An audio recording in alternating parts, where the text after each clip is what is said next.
Salut tout le monde, bienvenue dans cette nouvelle vidéo d'Anacalypsy. Aujourd'hui on se retrouve pour un épisode de X-Men 97 avec l'épisode 7 qui se nomme Clairvoyance. Voilà, qui fut un épisode, ma foi, plutôt sympa.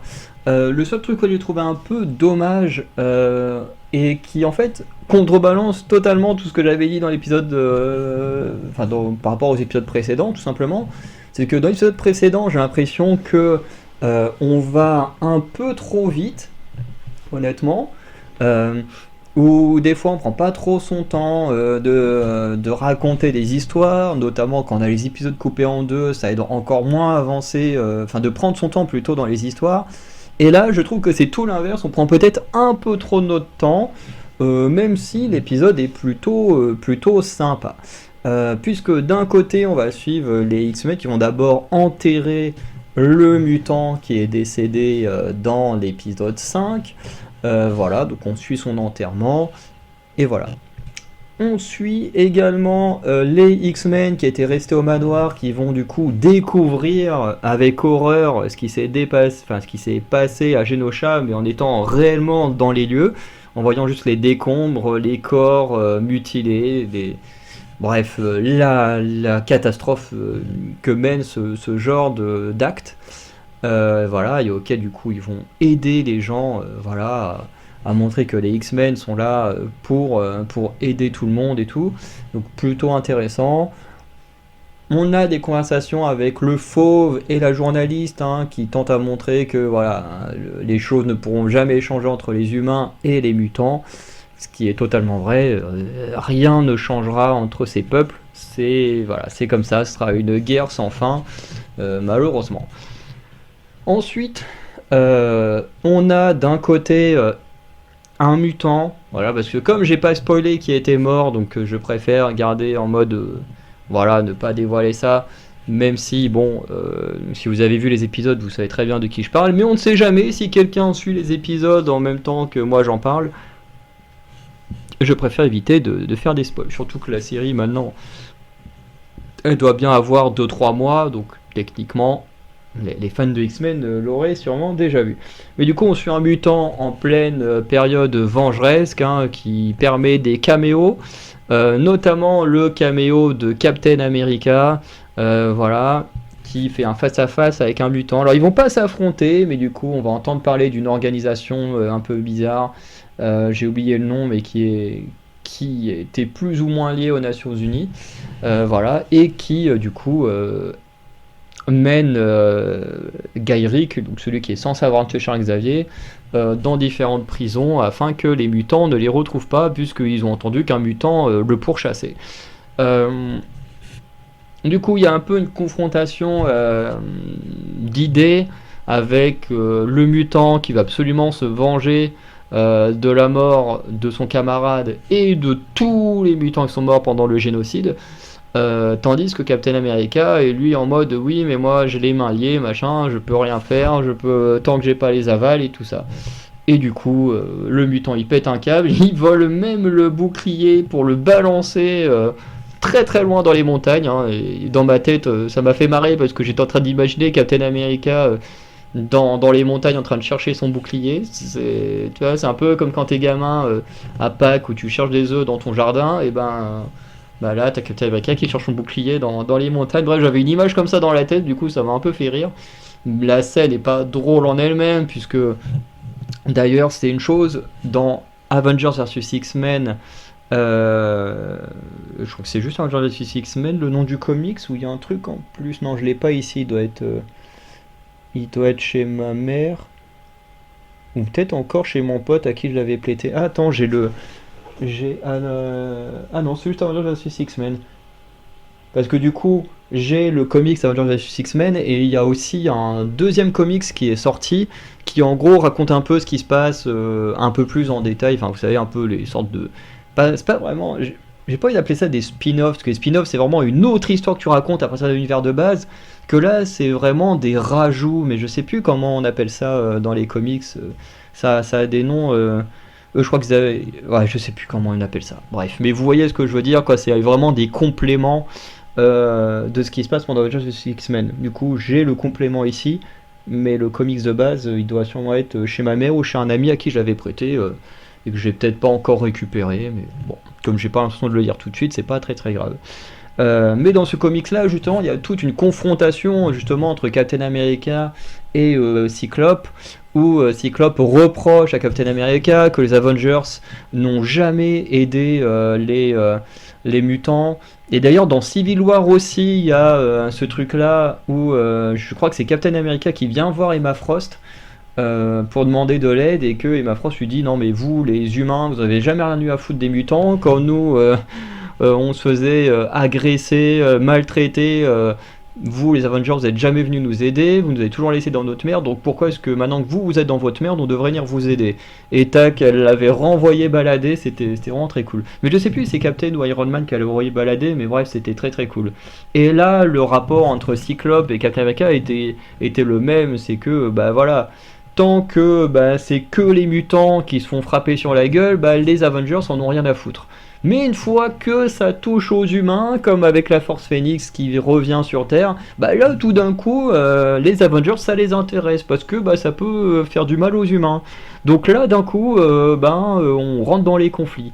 Et, euh, et le rapport d'idéaux du coup est à nouveau, bon, très rapidement utilisé, mais je trouvais ça quand même intéressant d'en faire un petit rappel, même si techniquement dans les comics ce rappel se faisait entre Cyclope et Captain, ou Emma Frost et Captain, ou Iron Man. Je sais plus qui c'est qui était venu demander de l'aide à Emma Frost. Enfin, techniquement il était venu à l'institut, qui apparemment à ce moment-là, bah, c'était Emma Frost qui était là, mais bon. Euh, mais dans tous les cas, les Avengers à chaque fois se faisaient envoyer balader, quoi. C'est vraiment en mode, ouais, quand nous êtes dans la merde, vous avez rien à foutre. Là, c'est vous qui êtes dans la merde. Et du coup, vous nous demandez de l'aide, ou vous nous demandez de vous obéir, hein, parce que clairement, dans le cas d'Avengers X-Men, le truc c'est les Avengers, ils veulent Hope Summers, et voilà, c'est tout. On la veut pour sauver le monde, et bah, même si c'est une mutante qui est pas de votre espèce, bon, on en a rien à foutre. Voilà, nous, tout ce qu'on veut, c'est sauver les humains. Euh, donc, le rapport X-Men Avengers a toujours été très très tendu, hein. Voilà, ils arrivent à s'en sortir. D'ailleurs, après Avengers X-Men, après tous ces conflits et tout, va y avoir une équipe d'Avengers qui va mélanger un peu des mutants, dont je crois que Malicia faisait partie dans les comics. Mais c'est vrai que leur relation a toujours été à la fois respectueuse, mais en même temps tendue, quoi. Parce que ben les Avengers en ont toujours pas eu grand chose à faire des mutants. Voilà, parce que d'ailleurs vous lisez Civil War, vous remarquerez qu'il n'y a pas de mutants dedans. Pas du tout. Ou peut-être très peu, mais en tout cas j'ai aucun souvenir que les mutants se soient intéressés à la Civil War. Parce que bah, ça concernait que les Avengers de base, qui eux ont intégré plein d'autres gens, euh, mais, euh, mais les mutants, eux, clairement leur ont dit allez vous faire foutre. C'était très très cool comme ça. Bon, c'est pas dans, je crois pas que ce soit dans le comics de base Civil War, mais dans les autres tomes qui rajoutent du lore à Civil War. Mais c'était quand même très cool à voir. Bref. Pour revenir ici, du coup, ben, le mutant continue sa partie vengeresse, qui l'emmène dans un centre de combat, et enfin dans un centre militaire plutôt, où le mutant va combattre des soldats et va tomber face à face au général Ross. D'ailleurs, c'était très drôle, hein, parce que le général Ross il fait oui, alors ici on est protégé, il peut rien nous arriver, ça doit être qu'un petit mutant, voilà, qui fait sa petite crise et tout. Ce bâtiment, il a été créé pour résister à Hulk, et au moment où il dit ça, bam, t'as le toit du truc qui se casse, et avec le mutant qui rentre dans la prison, enfin dans la prison, dans,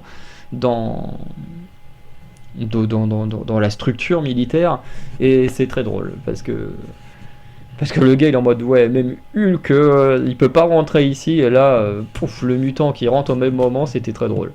Mais du coup voilà. Qui du coup va permettre à ce mutant de retrouver Gyrich au Mexique, et enfin ouais, je crois au Mexique. Et une fois qu'elle aura, non, elle a eu les infos au Mexique, mais qui l'a mené à Madripoor pour retrouver Gyrich, voilà, qui ne voudra pas donner d'informations évidemment, sauf que bah, va les prendre de force avec ses pouvoirs. Sauf que un peu plus tard, Gaeric, lui, va être assassiné par une créature particulière, hein, qui est Bastion. Voilà. Alors Bastion, je le connais un petit peu, mais pas énormément, donc j'ai hâte de voir les prochains épisodes pour mieux connaître ce personnage. Mais du coup, à ce moment-là, les X-Men, eux, qui étaient à Genosha, ils reçoivent un appel de Trask. Bolivar Trask, donc l'homme qui a construit les Sentinelles. D'ailleurs, ce qui est très cool, c'est qu'à un moment donné, t'as Morph qui fait une blague en faisant référence à Oppenheimer.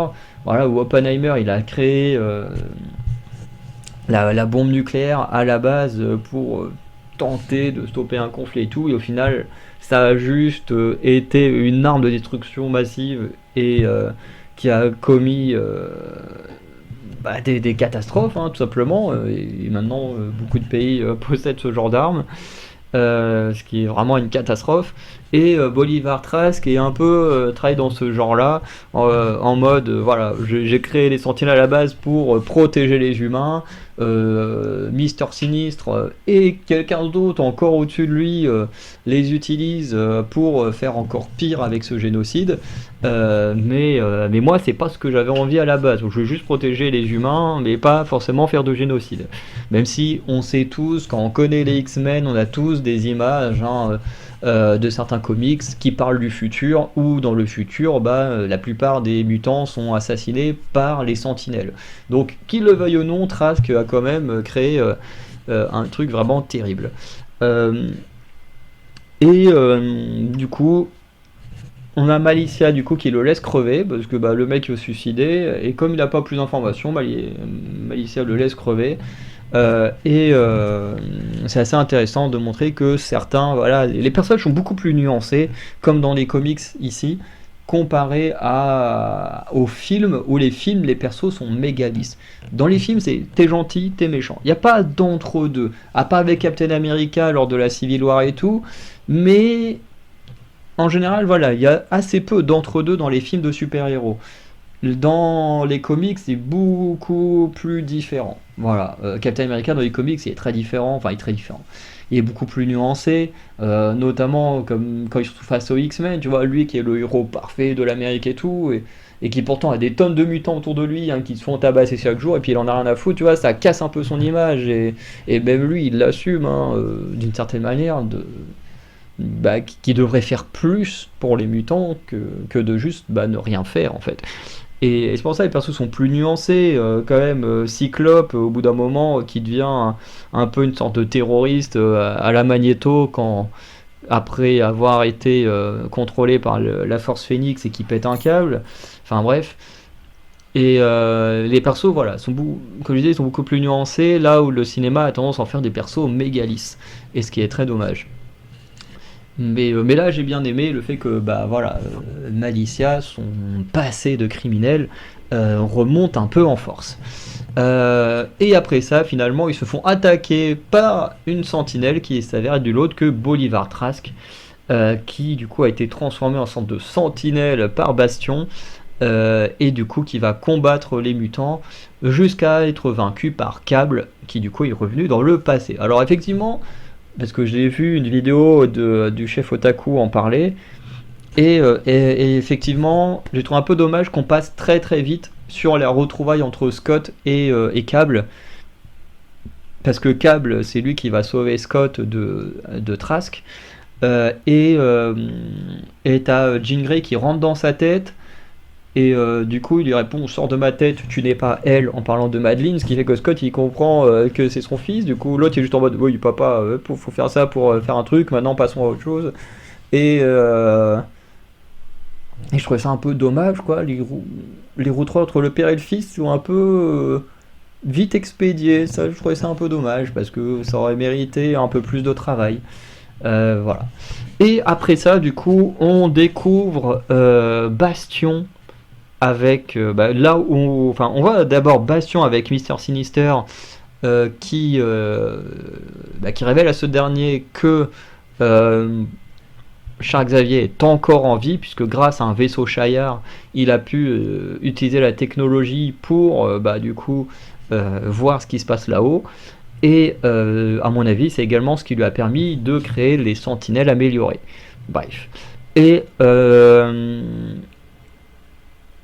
il y a une dernière scène, effectivement, où, comme je vous avais dit, un personnage, tant qu'on voit pas son cadavre, c'est qu'il est pas mort. Et oui, comme je vous l'ai dit, il y en a eu 2 pendant l'épisode 5. Un où on a vu le cadavre, l'autre on n'a pas vu le cadavre. Et bah celui dont on n'a pas vu le cadavre, bah évidemment on l'a revu. De ce que j'ai entendu, forcément d'un moment je serais obligé de citer son nom. Donc ça donnera petit à petit qui est vraiment mort à l'épisode 5, mais bon je pense que la plupart vous le savez déjà. Mais voilà, tu le vois attaché avec le collet qui l'empêche d'utiliser ses pouvoirs. Et t'as Bastion voilà, qui est là à la cool en train de le raser et en train de clairement le traiter de petit chien quoi, hein, vraiment. Hein, voilà, il est en mode oui, bah t'es là, t'es bien à ta place, obéissant et tout. Tu te dis mais quel enculé. En plus, quand tu sais le passé de ce personnage-là, dont voilà, je ne citerai pas le nom aujourd'hui, mais je le ferai sûrement la semaine prochaine ou dans 2 semaines, mais tu dis ouais, ok, c'est pas avec ce personnage-là qu'il fallait jouer à ça. Mais voilà. En tout cas, pour revenir sur l'épisode en général et conclure, j'ai trouvé que l'épisode était bon. Franchement, j'ai passé un bon moment, c'était vraiment très cool, mais le seul petit défaut pour moi, c'est que c'était un peu lent. Voilà, c'était un peu lent. Comme les épisodes font 30 minutes, bah, quand le rythme est assez lent, on le ressent. Alors après, je trouve que c'est aussi intéressant parce que on travaille sur un enterrement, on travaille sur le deuil d'un personnage. Donc il y a quand même tout un truc où ça reste assez logique. C'est pas non plus un épisode lent juste pour attendre les épisodes finaux. Qu'ils ont tous les 3 alliés et tout. Non, on prend du temps dans l'épisode parce que voilà, c'est quand même le deuil d'un X-Men et tout ça. Mais c'est vrai que ça va quand même vite. Enfin, il y a des trucs qui vont vite en même temps qui vont pas assez vite c'est toujours assez compliqué à expliquer cette série. Comme je disais, par exemple, l'épisode d'un côté il est assez lent où il prend son temps sur la trame principale, mais sur des tout petits détails qui méritent un peu plus quand même d'attention, comme genre la retrouvaille entre Scott et son fils, genre ça c'est expédié d'un claquement de doigts. C'est oui allez hop on passe à autre chose, bon papa pour faire le truc voilà il faut faire comme ça, et genre c'est tout quoi, tu dis quoi, ils se retrouvent et on saute le truc comme ça, enfin c'est bizarre, il y a des trucs où ça va très vite, des trucs où ça va pas assez vite, voilà, dans le travail du rythme, c'est pas toujours parfait, mais par contre, ce qui est raconté, c'est génial, on passe un excellent moment, et franchement, j'adore. Hein, franchement, le début d'année prochaine, vous êtes quasiment sûr, hein, si les 3 épisodes sont aussi bien, vous êtes sûr que cette série sera facile dans le top 3, top 5, top 3. Obligé. Sur la quinzaine, je crois que j'ai dû voir une quinzaine de séries télé depuis le début de l'année, en sachant qu'avant la fin de l'année, je vais au moins me faire la saison 2 des Anneaux de Pouvoir. J'hésite à me faire Zorro avec Jean Dujardin, mais franchement, ça me fait pas rêver. Normalement, il y a Arcane, non, il y a Squid Game qui sort pendant la période de Noël. Donc je pense qu'à la fin quand je ferai ma vidéo sur les meilleures et pires séries de 2024, je pense que j'aurai vu pas loin d'une vingtaine de séries télé. Donc et celle-là, c'est sûr, elle sera facile dans top 5, top 3. Je sais pas encore comment je vais noter parce que je sais plus à quoi ressemble mon top pour l'instant, mais c'est sûr que ce sera dans le top du top. C'est juste incroyable. Et voir enfin mes X-Men respectés, ça fait du bien. Voilà, même si j'ai dû en voir un que j'aimais beaucoup crever, ça fait quand même du bien de voir ce genre de série. Bref.